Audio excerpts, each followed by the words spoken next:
एक पुराना घर। बाहर मूसलधार बारिश हो रही थी। बिजली गुल है।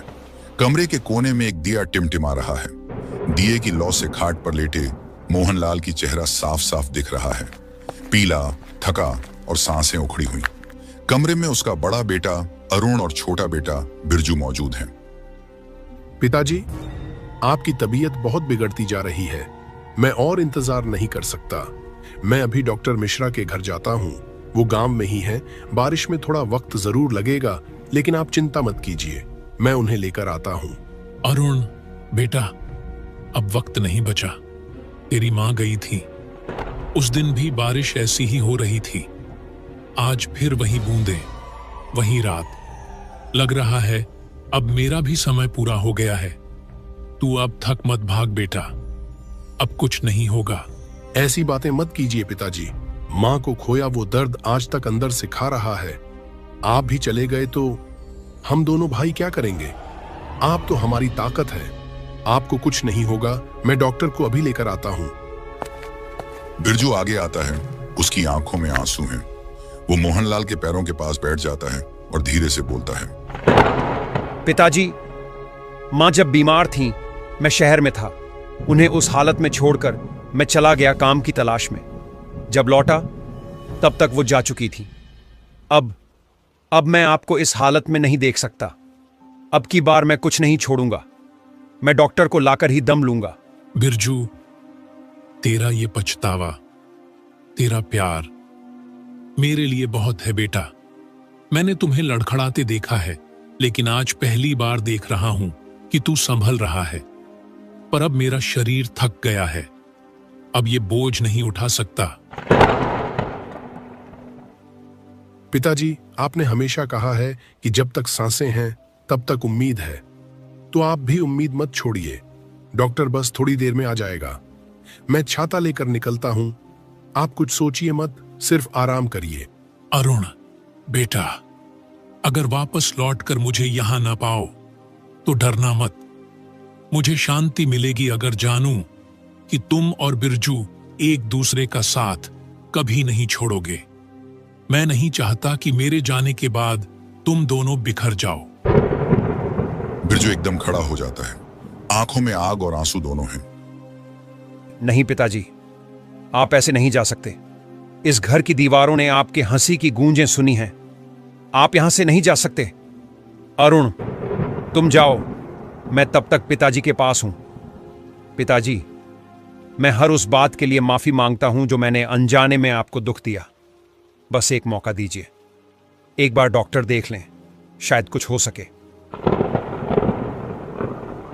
अरुण ने छाता उठाया, चप्पल पहनी और दरवाजे की ओर बढ़ा। बाहर बारिश की तेज आवाज घर के अंदर तक गूंज रही थी। डॉक्टर मिश्रा का घर एक साधारण मिट्टी का मकान, जिसकी छत से बारिश टपक रही थी। अरुण बाहर से दरवाजे पर दस्तक देता है और तेज आवाज में पुकारता है, डॉक्टर साहब, डॉक्टर मिश्रा, पिताजी की तबीयत बहुत खराब है, जल्दी बाहर आइए।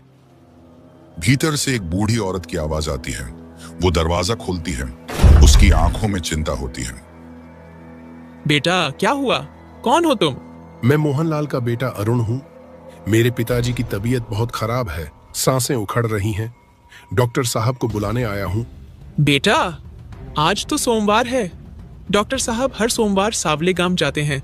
वहीं उसका दूसरा चेंबर है जो सोमवार को जाता है। आज वहीं है। अरुण कुछ पल चुप खड़ा रहता है। उसे यकीन नहीं हो रहा। फिर धीरे से बोलता है, सावले गांव, वो तो 7 किलोमीटर दूर है और रास्ता भी जंगल वाला। हाँ, और ये कोई सीधा जंगल नहीं है। पिछले हफ्ते डॉक्टर साहब लौट रहे थे तो बोले कि रास्ते में किसी अजीब चीज की परछाई देखी। कोई आदमी था मगर आवाज नहीं थी। कहते हैं उस रास्ते में रात को कुछ चलता है, दिखता नहीं। इतनी रात को मत जा बेटा। अरुण की आंखों में पितृ संवेदना चमकती है। उसके चेहरे पर डर नहीं बल्कि दृढ़ता दिखाई देती है। मैं डरता नहीं अम्मा, ये मेरी पिताजी की जान का सवाल है। अगर अब नहीं गया तो शायद फिर कभी मौका न मिले। तभी तेज बिजली चमकती है और एक जोरदार गरज के साथ बारिश एकदम थम जाती है, जैसे आसमान भी अरुण की जिद के आगे झुक गया हो। तू बहुत हिम्मत वाला बेटा है, लेकिन एक बात याद रखना, उस रास्ते में अगर कोई कुछ पूछे तो जवाब मत देना। अगर कोई कुछ पूछे मतलब? वो जो पूछता है इंसान नहीं होता, बस चुपचाप आगे बढ़ते रहना। अरुण कुछ नहीं बोलता, बस सिर झुकाता है। छाता यहीं रखता हूँ, लौटते वक्त ले लूंगा, अब देर नहीं कर सकता। अरुण छाता रखकर सावले गांव की ओर अकेला वीरान रात में निकल पड़ता है। घना जंगल, बारिश अब थम चुकी है, लेकिन हर पेड़ की पत्तियों से टपकती बूंदें अब भी सन्नाटे को भेद रही हैं। रात गहराती जा रही है, आकाश काले बादलों से घिरा है और बिजली बीच बीच में चमक रही है। अरुण सावधानी से आगे बढ़ रहा था। पत्तियों पर उसके कदमों की चुपचाप सरसराहट सुनाई दे रही थी। जैसे ही वह जंगल में पहला कदम रखता है, चारों ओर एकदम सन्नाटा छा जाता है। कितना अजीब सन्नाटा है, जैसे पूरा जंगल मुझे देख रहा हो। नहीं नहीं, मुझे पिताजी के लिए जाना ही होगा, डरने का वक्त नहीं। तभी सामने से एक आदमी दौड़ता हुआ आता है।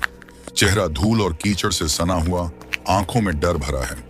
वो बार बार पीछे मुड़कर देख रहा है, जैसे कोई उसका पीछा कर रहा हो। अरे ओ भैया रुको, क्या हुआ? तुम इस तरह दौड़ क्यों रहे हो? वो आदमी हांफता हुआ रुकता है, लेकिन उसकी आंखें बड़ी बड़ी खुली हैं। चेहरा सफेद पड़ चुका है। वो कांपती आवाज में बोलता है, भाग भाग जा, इस रास्ते पर मत चल। वो यहां है। कौन है? क्या हुआ? साफ साफ बताओ। वो औरत, सफेद कपड़े में, बाल खुले, आंखें लाल। पहले सोचा इंसान है, पर जब उसने मुझे देखा तो उसकी आंखें, उसकी गर्दन पीछे मुड़ गई थी, पूरा उल्टा चेहरा। अरुण के शरीर में एक झुरझुरी दौड़ जाती है। क्या तुमने कुछ कहा उसे? कोई बात की? हाँ, उसने पूछा था, किधर जा रहे हो? मैंने कहा, डॉक्टर के पास जा रहा हूं। बस फिर अचानक हवा चलने लगी और वो मेरे सामने हवा में तैरती हुई आ गई। वो मेरे कान में फुसफुसाकर बोली, तेरे लिए तो अब कोई डॉक्टर नहीं बचेगा। मैं जान बचाकर भागा। अरुण का गला सूखने लगता है, लेकिन वो खुद को संभालता है। मैं तुम्हारी बात पर यकीन करता हूं, लेकिन मेरे पास लौटने का समय नहीं है। मेरे पिताजी की जान दांव पर है। अगर मैं नहीं गया तो उन्हें खो दूंगा, और अगर वो औरत रास्ते में आई भी तो मैं जवाब नहीं दूंगा। मैं जानता हूं जवाब नहीं देना चाहिए। तू पागल है, वो किसी को नहीं छोड़ती। कभी उसकी हंसी आती है, कभी बच्चे की आवाज, और कभी कभी खुद को तेरे जैसा बना लेती है। डर मुझे भी लग रहा है, लेकिन डर से बड़ा मेरा फर्ज है। मेरे पिताजी इंतजार कर रहे हैं। अगर मैंने डर के आगे घुटने टेक दिए तो जीवन भर पछताना पड़ेगा। अरुण उस आदमी को धीरे से हटाता है और आगे बढ़ने लगता है। आदमी पीछे से चिल्लाता है, अगर जिंदा बचा तो मत भूलना, तेरी हिम्मत को सलाम है। अरुण अब तेज कदमों से आगे बढ़ता है। उसकी आंखों में अब सिर्फ एक ही लक्ष्य है, डॉक्टर को ढूंढना। अंधेरा, घना जंगल, पेड़ इतने घने हैं कि बिजली की चमक भी जमीन तक नहीं पहुंच पा रही। अरुण तेज तेज चलता है, लेकिन अब उसकी रफ्तार थोड़ी धीमी हो गई। आसपास हर पत्ता, हर टहनी उसे कुछ कहती सी लग रही थी। वो एक मोड़ पर पहुंचता है और अचानक रुक जाता है। ये आवाज, ये कैसी आवाज है? जैसे कोई धीमे धीमे कुछ बड़बड़ा रहा हो, और कभी कोई बच्चे के रोने जैसी धुन। सन्नाटा फिर टूटता है। अब उसे अलग अलग दिशाओं से अजीब सी धीमी आवाजें सुनाई देती हैं, जैसे कोई फुसफुसा रहा हो, जैसे पेड़ों की छाया से कोई देख रहा हो। वो आसपास झांकता है, लेकिन कुछ नहीं दिखता। नहीं, मुझे इन आवाजों पर ध्यान नहीं देना चाहिए। अम्मा ने कहा था, अगर कोई कुछ पूछे या बुलाए तो जवाब मत देना। तभी अचानक एक झाड़ी के पीछे से हल्की सी आहट होती है। अरुण मुड़कर देखता है और वहां से एक बकरी का बच्चा निकलकर धीरे धीरे जंगल की ओर बढ़ रहा है। उसकी चाल असामान्य है, जैसे कोई उसे खींच रहा हो। बकरी का बच्चा इस घने जंगल में और इतनी रात को? क्या ये सच में जानवर है या? वो बच्चा कुछ कदम बढ़कर रुक जाता है, फिर एक बार मेमे की अजीब सी आवाज निकालता है, लेकिन उसमें कोई मासूमियत नहीं है, जैसे कोई नकल कर रहा हो, जैसे इंसान की आवाज में जानवर बनने की कोशिश हो रही हो। ये कुछ ठीक नहीं है। मुझे इसे देखकर रुकना नहीं चाहिए। नजरों का धोखा हो सकता है। या वो आंखें बंद करता है, लंबी सांस लेता है और बोलता है, डराने की कोशिश मत करो। मेरा रास्ता सिर्फ एक है और वो है डॉक्टर तक पहुंचना। जिसे जो करना है कर ले। जैसे ही अरुण कुछ दूर निकलता है, आवाजें फिर थम जाती हैं और फिर जंगल फिर से शांत हो जाता है। लेकिन अब ये शांति और भी डरावनी है, जैसे तूफान से पहले का सन्नाटा। ये जंगल सिर्फ रास्ता नहीं है, ये मेरी हिम्मत की परीक्षा है और मैं पीछे नहीं हटूंगा। पिताजी के लिए मैं हर साया पार कर जाऊंगा। घना जंगल, रात का तीसरा पहर। पेड़ों से ओस की बूंदें टपक रही थीं। कहीं दूर बिजली चमकती है, लेकिन उसकी रोशनी जमीन तक नहीं आती। अरुण एक पतली पगडंडी पर चलता चलता एक मोड़ पर पहुंचता है, जहां दो रास्ते फूटते हैं, एक दाएं दूसरा बाएं। वो रुक जाता है। चारों ओर अब भी सन्नाटा है, पर हवा में एक अजीब सी थकान और भारीपन था। अब ये दो रास्ते कौन सा है सावले गांव का? बचपन में एक बार पिताजी के साथ आया था, पर अंधेरे में कुछ याद नहीं आ रहा। अगर गलत रास्ता चुन लिया तो वक्त बर्बाद होगा। और पिताजी वो कुछ देर चुपचाप खड़ा सोच रहा होता है कि तभी एक हल्की सी आवाज होती है, जैसे पत्ते सरकते हों। वो चौंक कर देखता है। दूर झाड़ियों के उस पार एक बूढ़ी औरत खड़ी है। सफेद साड़ी, झुकी हुई पीठ, सर झुका हुआ। वो बिल्कुल स्थिर खड़ी है, जैसे किसी पुराने पेड़ की तरह। अरुण कुछ देर तक बस देखता रहता है, फिर धीमे धीमे उसकी ओर बढ़ता है। हर कदम पर उसकी दिल की धड़कन तेज होती जाती है। अम्मा, नमस्ते। माफ कीजिए, मैं रास्ता भटक गया हूँ। क्या आप बता सकती हैं कि सावले गांव किस रास्ते से जाया जाता है? वो बूढ़ी औरत कोई प्रतिक्रिया नहीं देती, बस वैसे ही खड़ी रहती है, जैसे उसने सुना ही नहीं। हवा अब कुछ तेज हो गई है। अरुण का गला सूखने लगता है। अम्मा, मैं डॉक्टर को ढूंढने जा रहा हूँ। मेरे पिताजी की तबीयत बहुत खराब है। कृपया बताइए, कौन सा रास्ता सावले गांव जाता है? इस बार औरत धीरे धीरे अपना सिर उठाती है, फिर बहुत धीमे और फटी आवाज में बोलती है, जैसे कोई पुराना दरवाजा खुल रहा हो। उस रास्ते से चले जा जहां रास्ता खत्म होता है, वहीं मिलेगा तुझे सावले गांव। अरुण की भौहें सिकुड़ जाती हैं। वो कुछ पलों तक उसे घूरता है। उसका दिल कह रहा है, कुछ तो अजीब है, पर वक्त नहीं है सोचने का। जहां रास्ता खत्म होगा। कैसी अजीब बात है, पर क्या पता यही असली रास्ता हो। अरुण धीरे धीरे उस दिशा की ओर बढ़ता है जो उसने दिखाई, लेकिन हर कदम के साथ उसके मन में शक, डर और अजीब बेचैनी गहराती जाती है।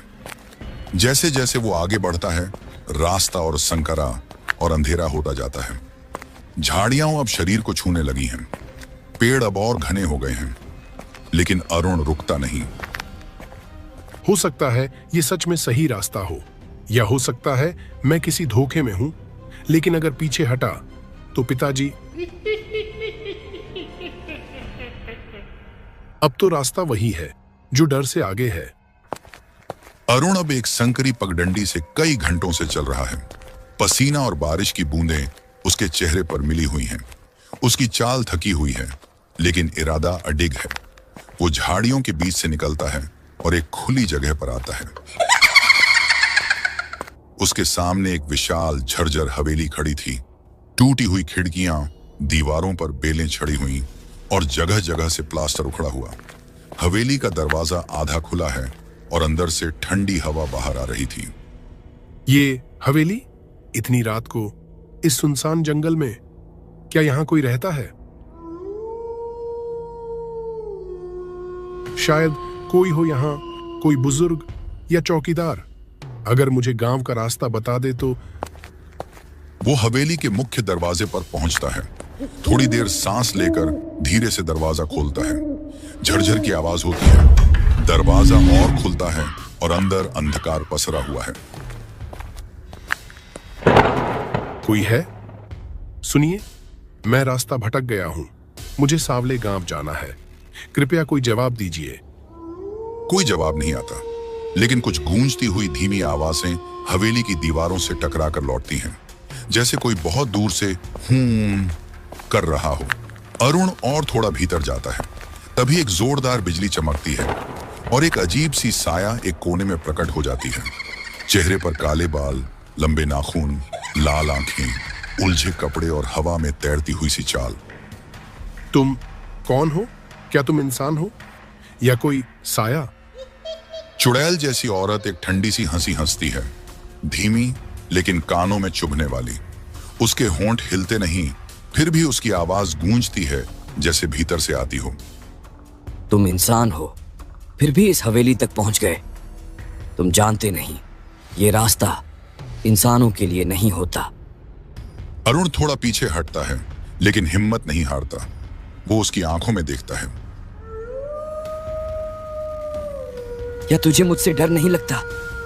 अरुण कुछ पल उसे देखता है, फिर गहरी सांस लेते हुए बोलता है। उसकी आवाज कांपती नहीं, भावुक होती है। डरता हूं, लेकिन तुझसे नहीं। मुझे सबसे ज्यादा डर इस बात से लगता है कि कहीं मैं अपने पिताजी को खो ना दूं। मैंने मां को खो दिया, वो भी इसी बारिश, इसी अंधेरे में। उस दिन मैं कुछ नहीं कर पाया। आज अगर पिताजी के लिए भी कुछ ना कर सका, तो मैं खुद को कभी माफ नहीं कर पाऊंगा।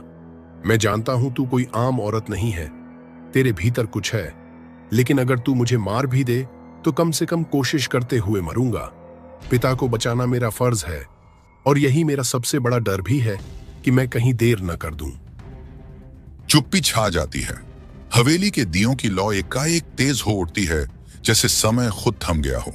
चुड़ैल के चेहरे पर एक रहस्यमयी मुस्कान उभरती है, पहली बार नर्म, इंसानी। तू सच्चा है, तेरे शब्दों में छल नहीं। तेरी आंखों में उस मां की छवि दिखती है जिसे तूने खोया, और उस पिता की छाया जो तुझे जीता है। तेरा डर तुझे कमजोर नहीं, महान बनाता है। तू उनसे अलग है जो खुद को बचाते हैं। तू वो है जो अपनों को बचाने चला है। वो अपनी हथेली को उठाती है, हवेली की जमीन कांपने लगती है। बिजली चमकती है और हवेली के आंगन में एक तेज सुनहरी रोशनी फैलती है। फिर एक जादुई घोड़ा प्रकट होता है, सफेद, विशाल, उसकी आंखों में नीली रोशनी और उसके शरीर से हल्की नीली लपटें उठती हैं, जैसे किसी परी कथा का सवार बनकर आया हो। ये है अग्निहोत्र, मेरा घोड़ा। ये सिर्फ उन लोगों को रास्ता दिखाता है जो सच्चे हों, जिनकी नीयत पवित्र हो। आज ये तुझे सावले गांव तक ले जाएगा। घबराना मत, ये रास्ते में तेरी रक्षा भी करेगा। लेकिन याद रख, रास्ता शॉर्टकट नहीं है। सच्चाई का रास्ता कभी आसान नहीं होता, लेकिन अंत में वही जीतता है। अरुण की आंखें भर आती हैं। वो घोड़े के पास जाता है और उसका माथा छूता है। घोड़ा एक हल्की सी हिनहिनाहट करता है, जैसे वो अरुण को पहचान गया हो। धन्यवाद। आपने मेरा रास्ता आसान नहीं किया, बल्कि मुझे सिखाया कि डर से कैसे लड़ते हैं। जा, तेरा पिता तुझे पुकार रहा है। समय कम है। रात का आखिरी पहर। आसमान में काले बादल अब कुछ हल्के हो चुके हैं। अरुण जादुई घोड़े अग्निहोत्र पर सवार होकर सावले गांव की सीमा में पहुंचता है। हवा में अब भी ठंडक थी और हर ओर सन्नाटा पसरा हुआ था। अरुण एक कच्चे घर के सामने रुकता है।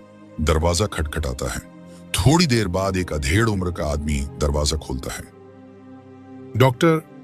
डॉक्टर बाबू यहीं रहते हैं ना? मेरे पिताजी की तबीयत बहुत खराब है, मुझे उनसे दवा लेनी है। अरे बेटा, डॉक्टर तो आज आया ही नहीं। सोमवार को आता है, पर आज कोई नहीं आया। अरुण एकदम चौंक जाता है। उसका चेहरा फक पड़ जाता है। वह आसमान की ओर देखता है। बिजली चमकती है। उसे हवेली, चुड़ैल और वो पूरी यात्रा याद आती है। नहीं, ऐसा कैसे हो सकता है? वह बिना कुछ कहे तुरंत अग्निहोत्र को मोड़ता है और वापस अपने गांव की ओर लौटता है। इस बार घोड़ा और तेज भागता है, जैसे कोई छाया पीछे से पीछा कर रही हो। गांव में डॉक्टर का घर। अरुण घोड़े से उतरकर दरवाजा खटखटाता है। भीतर से हल्की रोशनी आती है और डॉक्टर खुद दरवाजा खोलते हैं। अरे अरुण, तू यहाँ? इतनी रात गए, क्या हुआ? आप यही हैं? लेकिन आप तो सावले गांव गए थे ना? नहीं बेटा, मैं आज गया ही नहीं। दरअसल तुम्हारा भाई बिरजू थोड़ी देर पहले आया था। उसने तुम्हारे पिता की हालत बताई और मैं यहीं से दवाइयां देकर भेज दिया। अब वो ठीक हैं, घबराने की बात नहीं। अरुण एक पल के लिए कुछ कह नहीं पाता। उसकी सांसें तेज हो जाती हैं। लेकिन आपकी बीवी ने कहा था कि आप सावले गांव गए हैं। मेरी बीवी? बेटा, मेरी पत्नी तो पिछले 3 दिन से अपने बहन के घर गए हुए हैं। घर में तो मैं अकेला हूं। किसी ने दरवाजा खोला? किससे मिला तू? अरुण की आंखें फटी की फटी रह जाती हैं। उसके होंठ सूख जाते हैं। उसकी आंखों के सामने वो औरत का चेहरा घूमने लगता है जो उसे डॉक्टर के न होने की खबर दे रही थी। उसकी आवाज, उसका चेहरा, अब वह सब बदल रहा था। जब वो पीछे मुड़कर देखता है तो घोड़ा भी गायब था। तो फिर वो कौन थी? वो हवेली, वो जादुई घोड़ा, चुड़ैल और उसका कहा हुआ सब कुछ, क्या सब सपना था या कुछ जो असल में था लेकिन समझ से परे? कुछ रहस्य सवालों से नहीं, समझ से हल होते हैं, और कुछ रहस्य बस रहस्य ही होते हैं।